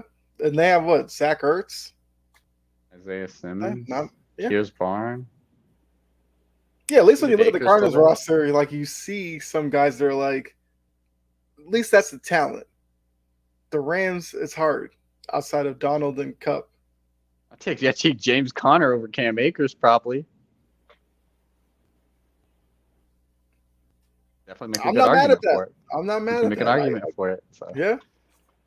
All right, so now let's go to the Cardinals. My lock was under the 4.5. Simple question: do you agree with that? Yeah, I kind of wanted to be risky and just be like, no, they'll take the over. But I do feel like this Cardinals team, I wouldn't say is better, but I feel like they will at least be pretty decently offensively. They're going to be fast. They're going to be a quick team. They're going to be like lightning bolts out there with Kyler Murray, Rondale Moore, Marquise Brown. When Kyler Murray does come back, and we mentioned Zach Ertz, James Conner is a very good do-it-all back. Yep. Zach Ertz is a very good utility tight end. And the defense definitely struggles, doesn't have really any super big superstars outside of someone like Budda Baker. We mentioned Isaiah Simmons. He's kind of struggled. Jonathan Gannon's a very good defensive coach. So, I imagine they'll be slightly better even with what they have on that roster, probably than what they were years before. So that would be good. Could see this team getting 3-4 wins. But if you're the Cardinals, I don't know. I'm against. Maybe it's because I'm a Kyler Murray fan. I got a Kyler Murray jersey. Got a little Kyler Murray. Got a Kyler Murray little pop figure right here. But Man, I don't know. This Cardinals team shouldn't play good. Try to get a receiver. Try to get like Mario Williams in the draft. Try to bulk up because I still do believe in Kyler Murray. I do believe you still have something you can do there. I feel like he could be a good NFL quarterback. I still feel like he could be good in that roster. You just have nothing to give him right now. I think drafting Paris Johnson was the first step. Yep. Do bad this year. Shit, don't even play Kyler Murray this year if you can avoid it. Let him rest for that whole offseason if you got it. I know that won't happen, but yeah, do bad, get good picks, draft someone good. You got potentially the first and second overall pick this year. So yeah, the only thing Kyler Murray should be focusing on this year should be leadership, becoming a better leader on this team. Modern Warfare 3 is coming out, Kyler. Just enjoy that. Yeah, that's probably something he is looking forward to. But take the season off. Yeah, but just rebuild the image within the locker room because from at least from the outside looking in, it's everything you hear about him. It's like immaturity. I will say though, this Cardinals offseason has definitely been a lot more quieter than the rest. Outside of like D-Hop, getting cut. At least on the Kyler Murray forefront, you haven't really heard anything bad from him outside of like he's recovering from his ACL pretty quick, actually. So seems pretty good. Okay. Marlon said, Cup is the man, period. The man is versatile, but with the Cardinals, Tune is QB1 till Murray is healthy. The Clayton Tune hype train. I'm down for it. He's played really well in the preseason. You have to do things like that. Like, I don't get why like these crappy teams, like no offense to Colt McCoy or anything like that. Why aren't you just playing a random young rookie quarterback? Why are you playing Colt McCoy? Like you don't have a season. Play Clayton Tune.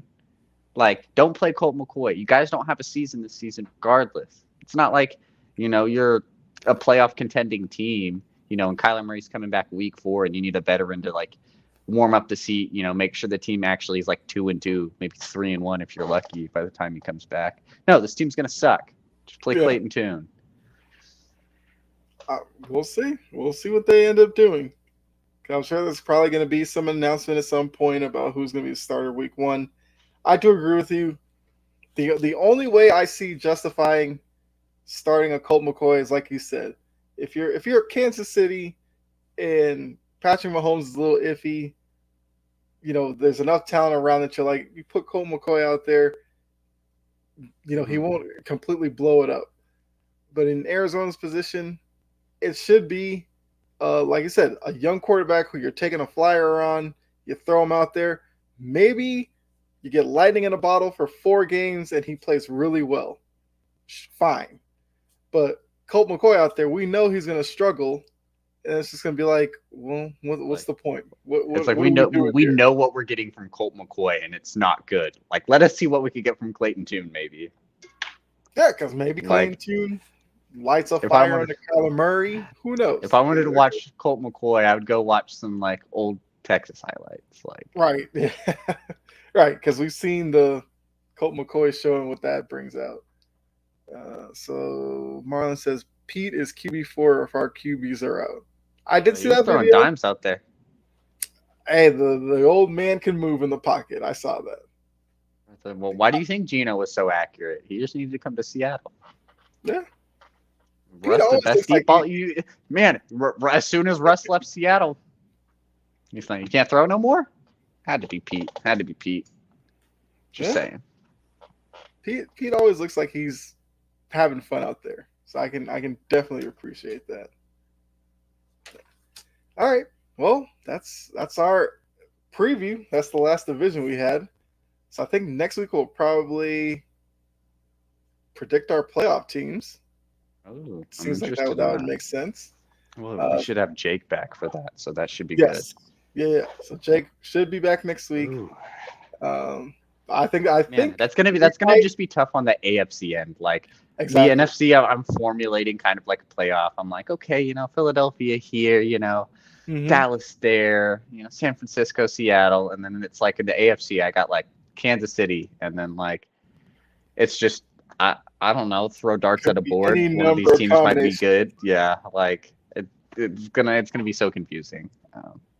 I'm not ready for that. I mean, we'll see. We'll put our predictions out there, and then at the end of the season, we will, I guess, come back and find out. If we had to be completely honest, how many AFC teams could we just like there will be 16, of course. How many AFC teams can we just automatically just rule out as a team we don't think will make the playoffs? I mean, you got like the Texans, you have the Colts, the Raiders. Are probably three teams that you'll automatically knock out. And then I mean, the whole AFC East, you would consider all of them playoff contenders. All the AFC North, you consider them all playoff contenders. And then the whole AFC West, not the Raiders, you would consider playoff contenders. And then Jacksonville, Tennessee, consider them as well. 13 teams that could all make the playoffs, and it's like a reasonable thing. Exactly. In the NFC, you could take out the whole NFC South, give none of them a playoff spot. Yeah, that's the NFC. Well, the only thing that might be exciting might be positioning, how we put them. But yeah, the AFC, some of us we're probably going to leave out really good teams that either you or Jake will probably have, and it's going to be a good conversation. I'm just thinking of the NFC, and it's like, guys, one of us might have the Bears in there. One of us might have the Bears in there. That. That's just kind of where we're at. And then it's like, on the AFC end, the Jets might miss it. And it's like, dang, the Jets are way better than the Bears. Okay. So we got Matthew Holland checking in. What's going on, Matthew? All right, so we'll end it with our grids like we normally do. Whoop. Grid time. Even though it's going to be a little different without Jake here, but I think the two of us can get through this. Also, you guys in the chat, how this works. You guys can definitely help out as well. So start with the basketball one. We have the Clippers, Sixers, a 5+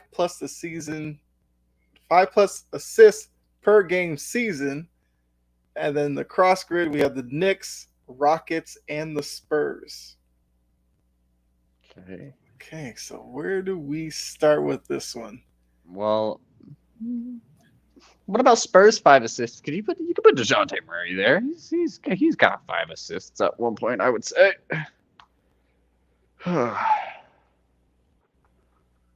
Yep. Yeah. I think we always start with the stat category and then go to the teams. I mean, Rockets 5. It's usually the easiest place to start. Yeah, Rockets 5+. Yeah, we go Chris Paul.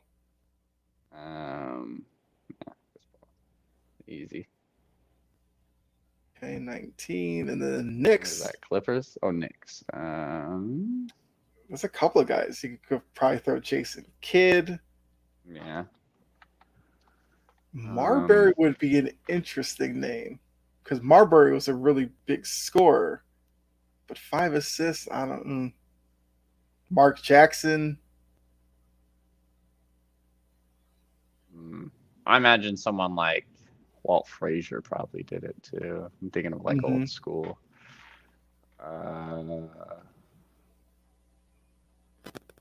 trying to think. It's like a really obscure name.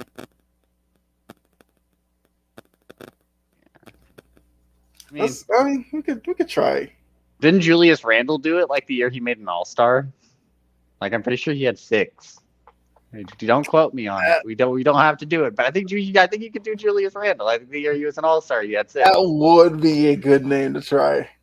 Let's try it. As much hate as we talk on him in the Knicks uniform, give him something. Yeah, there we go. I knew he did it.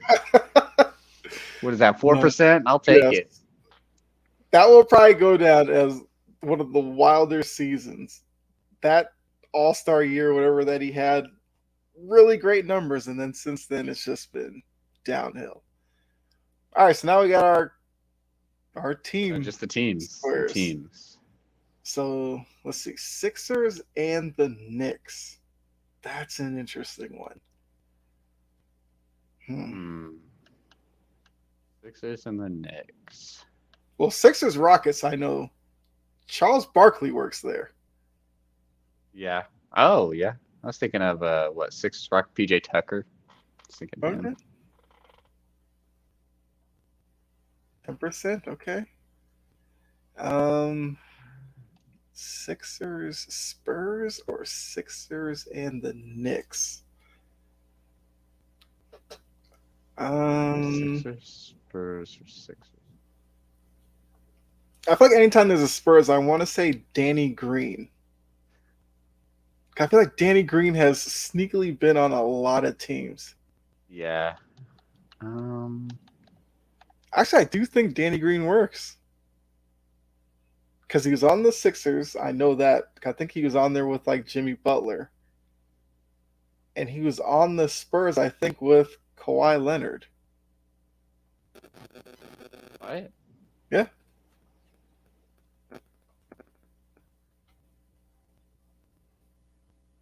Okay, 44%. Apparently, a lot of people remember that. Okay.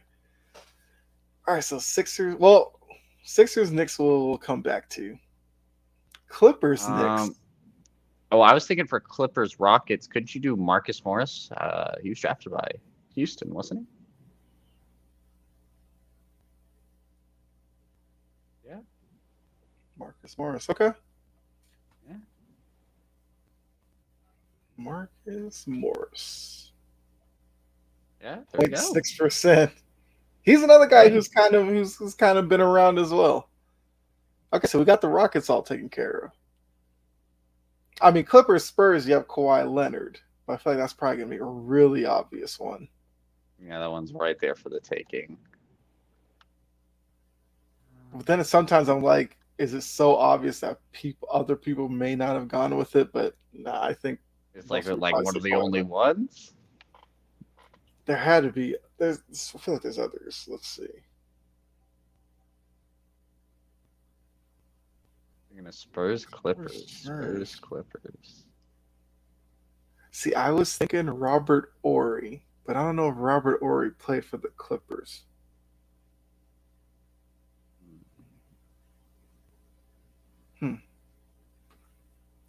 I mean, we could just go Clippers. Clippers are weird. Yeah, Clippers are a weird team.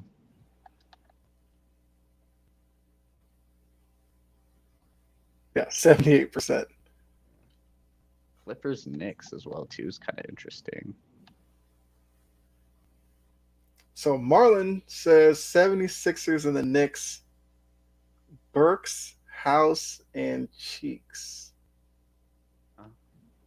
I like Burks for sure. Yeah. Did Mo Cheeks play on the? I think he did. But let's go Alec Burks.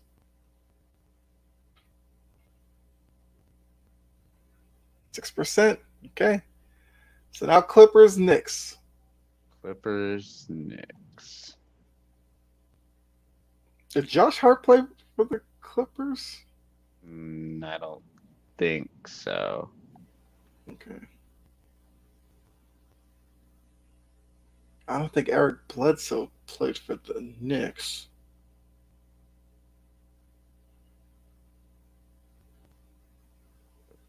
Kemba Walker? I don't know Kemba I played. don't remember him in a Clippers uniform. I Yeah. remember him in a Knicks uniform. Fournier played for the Knicks, the Magic, the Celtics. I don't think he was with the Clippers. Clippers. I kind of had a name that just slipped me. Kemba Fournier.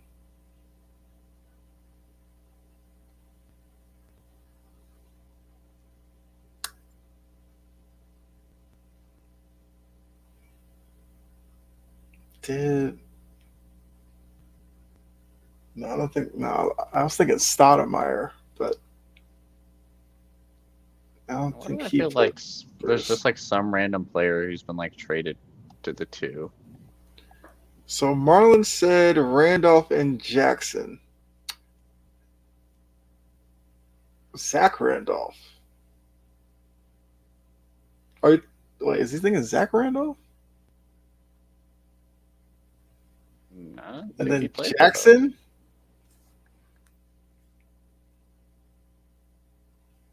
Oh, Mark Jackson. He played for the Knicks, and Mark Jackson played for the Clippers. I remember that. Yes. Mark Jackson. Fair enough. Mark Jackson played till 2004? That makes sense. Oh, there we go. Immaculate on that one. 175. Is that our best score? Oh, Jamal Crawford, yeah. That's a good one. Nerlens Noel. That would have been a great pull. Chris Paul, James Harden, Kawhi, Danny Green, Tony Parker, Harden, Jalen Brunson. Okay. For football. Football is always okay. So no stat category, all teams. So we got the Dolphins, Jets, Texans, and then the cross section we got the Saints, Broncos, Cardinals. Of course, we get the Saints when Jake's not here. Yeah. Man, we never got a Seahawks one yet. Saints, Jets. I feel like a wide receiver did that.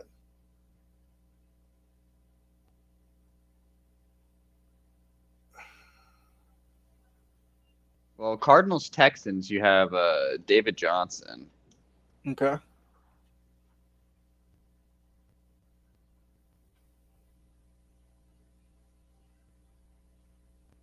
Oh, man. Who is it? I'd assume 2015. What? Oh. Yeah. Because, he was on the Texans and, like, the past. Yeah, it has to be that one. Yeah. Okay.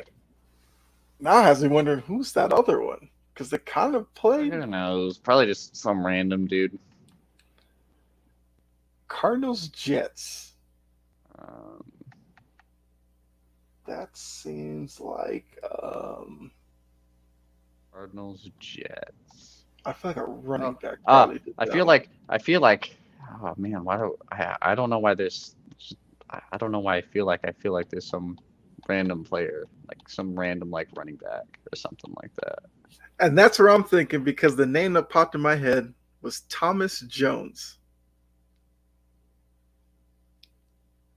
I know the Jets connection. For some reason, I have some image of him in a Cardinals uniform. But now it's about how confident am I in that. I mean, I'm willing to try because I do think he played for the Cardinals. Try it.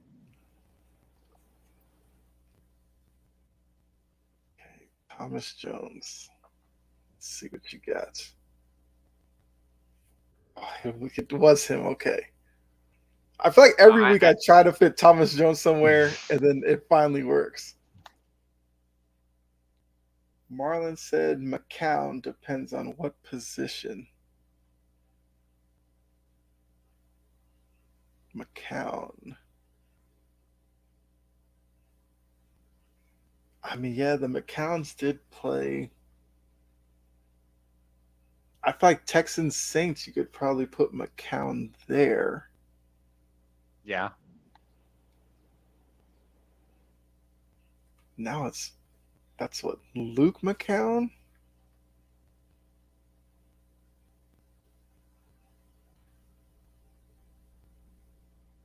Josh McCown. Yeah. It's Josh, I was right? thinking Josh McCown. Yeah, I was thinking Josh. Okay. No, Josh didn't. He didn't play with... He didn't do Texans Saints? Hmm. Yeah, Marlon said Josh too. Apparently it didn't. Oh, I was thinking, it was Texans Saints. I was thinking Texans Jets for whatever reason. I know he did that. Ricky Williams for Dolphins Saints. Yep. That was a big trade. Got all of them. I actually remember. Yeah. I was reading since all that Jonathan Taylor news was coming out. I was reading up about like running back trades, and that's just why that came up. 3 different Ricky Williams. So he's the. Yeah, he's to the 2011. Yeah. Which Ricky's this one? Only played 1 year. Huh. 32%. Don't even have a picture for him. That's kind of weird. Okay. Broncos. Miami, Denver, Bradley Chubb. Yep.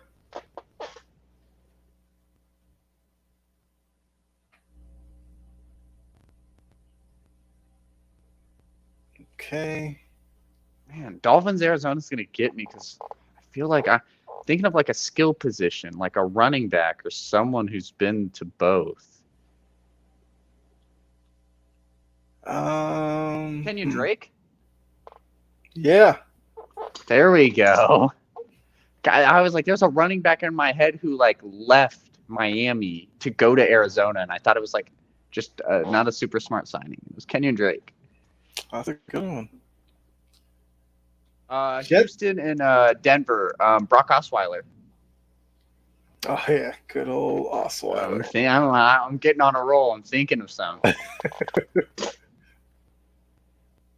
54%. Dang, really? That one was high? Wow. I was hoping people would forget.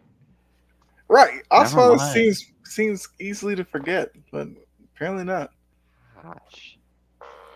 So we got Jets, Broncos, Jets, Saints. Jets, Saints, I swear it's a wide receiver. And then Texans, Saints. Oh, the name I always drop as well. Brandon Cooks, I feel like did Texans, Saints. He did. Yeah. That's right. Cooks is another guy that usually fits somewhere. He's only played 8 years. I feel like he's been on like half of the teams in the league. Every NFL team. All right, so we got one guess left. We got the Jets and the Saints, or Jets and the Broncos. Jets, Broncos, Jets, Saints. I feel like both of these guys were like receivers or something like that. Right. Oh, wait, Jets, Broncos. Brandon Marshall. Yeah, I was just about to say that. Yeah, when you said it again, I was thinking of receivers for Jets, Broncos.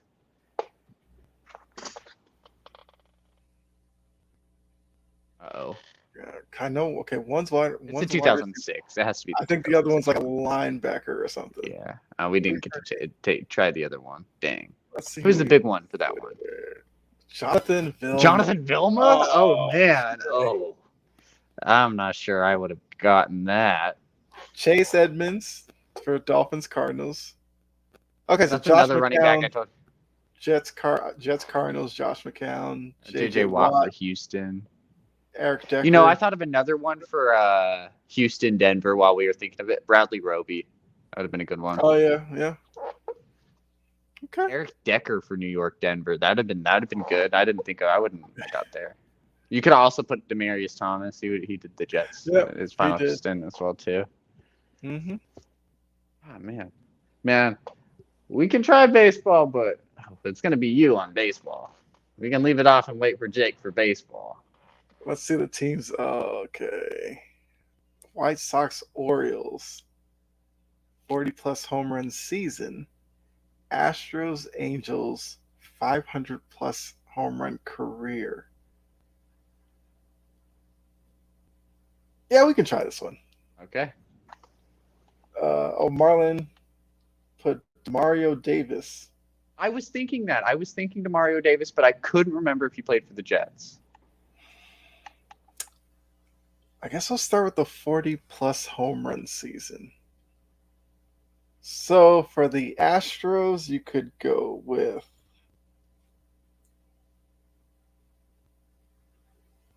okay. So you could go Jeff Bagwell, you could go Lance Berkman. Let's go Lance Berkman.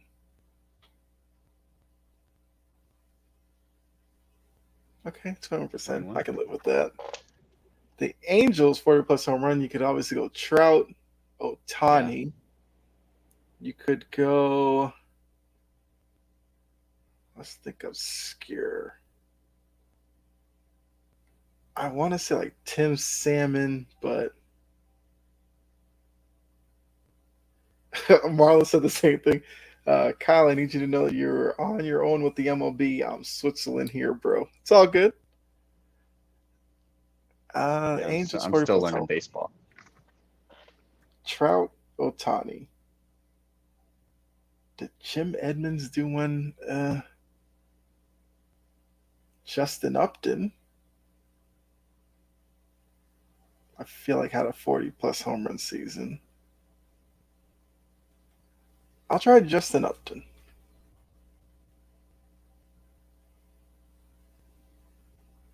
Oh, he didn't. Come on, Justin. All right, then. I guess I'll just throw out the obvious ones. What about Vladimir Guerrero? Did he do it? Nah, he probably didn't do it. Oh, Vladdy had to. Let's go Guerrero. Anytime you can put Vladdy Guerrero on here. He didn't? I'm not sure wow. about Torrey Hunter, so you should probably just do like Mike Trout or Shohei. Yeah. Vladdy never got 40 home runs in it. He probably had like high 30 years then. Must have been. Okay, so 40+ home run season and 500 for a career. So I'm thinking, you got Bonds, Sosa, McGuire, Manny Ramirez. The Red Sox fan in me wants to put Manny Ramirez. Do it. 1%. Wow. Manny getting no love. Wild that no one else. Well, when you think 40 and 500, yeah, Manny's probably not. I think the 500 might throw people off of Manny. Marlon said Ichiro, just throwing it out here, or Keith Hernandez. I don't know which one. Ichiro doesn't. The White Sox 500 career home runs. Did Frank Thomas get over 500? Yes. Yes, I would assume he did. Yeah. 62. Yeah, okay. Hey, man. So Orioles, take what I can get. Yeah. At this point, we just want to fill the board up. Orioles. Okay, so I'm looking at Orioles. Ripken, no. Jim Thome, I think, played at Baltimore for a little bit. Rafael Palmeiro. Yeah, I'll go Rafael.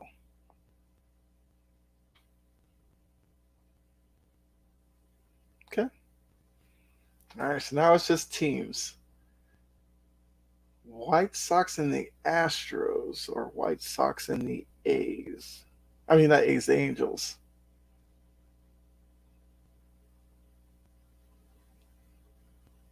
White Sox, Angels.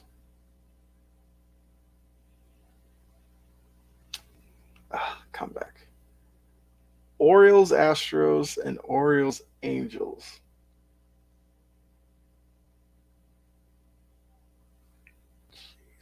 Um, I'm thinking outfielder. But who? The team ones are toughest for me with baseball. There's just so many guys that move around. Did Jose Abreu? He's only played for the White Sox, hasn't he? Oh no, he's played for the White Sox. He played for the Astros. I Yeah. thought he played for the Astros. It seemed like a familiar name, but I was like, it could literally be someone else, and I could be completely wrong. Marlon put out Orlando Cabrera. So out of these four teams, I know Orlando Cabrera played for the Angels. I don't think he's with the White Sox. I don't think he's with the Orioles.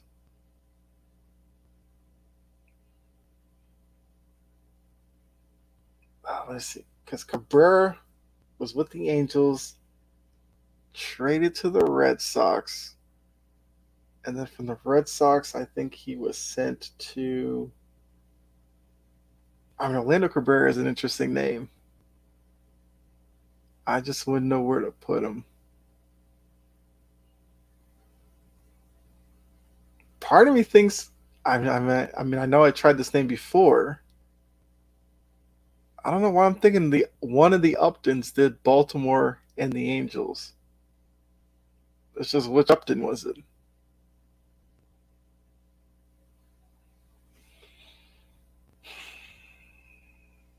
Maybe it was BJ Upton?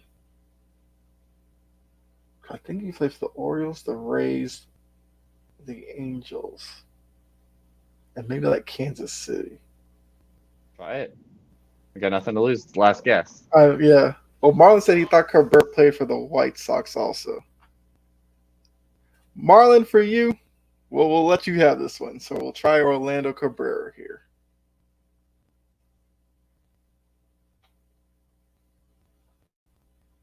And you're right, Marlon. Okay. Oh, Trey Mancini. Okay. Oh, I know who he is.